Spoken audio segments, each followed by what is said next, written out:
What's going on, everyone? Welcome back to the show. So today we need to talk about what's going on in Ukraine and how that's going to affect us, because this is one of the things I've been talking about for the last couple of weeks. This is very, very serious, obviously, and we're now in a situation where it's going to cost us as well. And we're going to talk a little bit about some of the things that could happen and how we could be paying more at the pump and paying more in a lot of things. So we're talking about inflation at 7.5% year to year.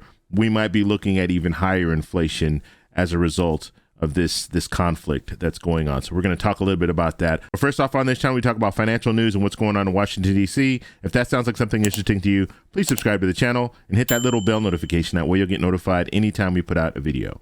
And like always, if you see my name and a picture of me in the comment section, make sure you see a check mark next to my name. That check mark signifies that it's me. If you do not see that check mark, it's not me. It's someone trying to impersonate me. Okay, so let's go ahead and talk about what we know so far. So we know that Russia has invaded Ukraine. Okay, so they are in Ukraine right now. We've seen tanks go through Ukraine, and this is a really, really bad situation. And we're going to see a lot of people lose their lives as a result of this. We see people already in Ukraine going to banks and trying to get their money out. You see these big long lines.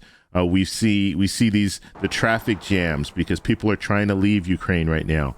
And this is just a tragedy. And we've been watching this slowly progress. And now we're at the point where Russia has made that decision to invade Ukraine. And right now we have other countries that are speaking out against Russia's invasion. The U.S. obviously speaking out against this. We are implementing sanctions. President Biden will be talking later on today and issuing even more sanctions. We have Germany. So we have some countries in Europe that are speaking out and that are also issuing sanctions. And so this is a very, very serious situation. And right now, believe it or not, China is on the side of Russia.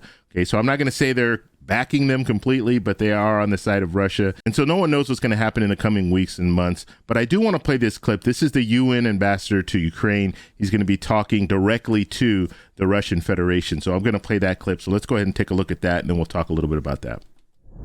When I was coming here an hour ago or so, I was intending to ask the Russian ambassador to confirm on the record that the Russian troops will not start firing at Ukrainians today and go ahead with the offensive. It became useless 48 minutes ago. Because about 48 minutes ago, your president declared the war on Ukraine. So now I would like to ask the ambassador of the Russian Federation to say on the record that at this very moment, your troops do not shell and bomb Ukrainian cities, that your troops do not move in the territory of Ukraine. You have a smartphone, you can call Lavrov right now. We can make a pause to let you go out and call him.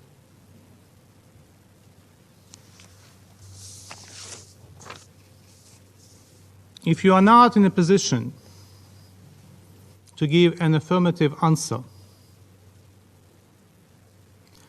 the Russian Federation ought to relinquish responsibilities of the President of the Security Council, pass these responsibilities on to a legitimate member of the Security Council, a member that is respectful of the Charter. And I ask the members of the Security Council to convene an emergency meeting immediately and consider all necessary draft decisions to stop the war. Because it's too late, my dear colleagues, to speak about de-escalation. Too late. The Russian president declared the war on the record. Should I play the video of your president? Ambassador, shall I do that right now, or you can't confirm it? Do not interrupt me, please. Thank you. Then don't ask me questions when you are speaking. Proceed with your statement. Anyway, you declared the war. It is the responsibility of this body to stop the war. So I call on every one of you to do everything possible to stop the war. Or should I play the video with your president declaring the war? So you see, it got pretty heated. And obviously, I mean, this is a very, very serious situation. And you're going to have people, you're going to have casualties because of this decision that was made by President Putin. So there are a lot of things that we need to start thinking about in the U.S. We need to start thinking about cyber attacks. That could happen. Okay, we already know in Ukraine that Russia has started some cyber attacks. That could happen to us. That's one situation that's very, very serious. We can also see the false flag. We've been hearing about Russia creating these scenarios and then using that as an excuse to invade Ukraine. Well, they can use that same false flag and say that you have U.S. military in Ukraine fighting against Russia, or even in Russia, sneaking into Russia, what have you. So there could be a situation where we get pulled into this war because of a false flag, because Russia is saying something, saying that the U.S. is in a certain area, or they're killing Russian military. So that's another issue. We've already heard, and this is the big problem. This is why I've always talked about the division in the U.S. and how this is detrimental to our country, because we have the former President Trump, siding with President Putin. President Trump was giving President Putin some compliments, okay, when it comes to this whole situation. So saying things like that are a big problem in the U.S. It's a big problem, because if we start having some division, could you imagine if Russia does have some type of a false flag and they're saying that U.S. troops are killing Russian military, and we have people in the U.S. who agree with that? Could you imagine how divided we would be as a country?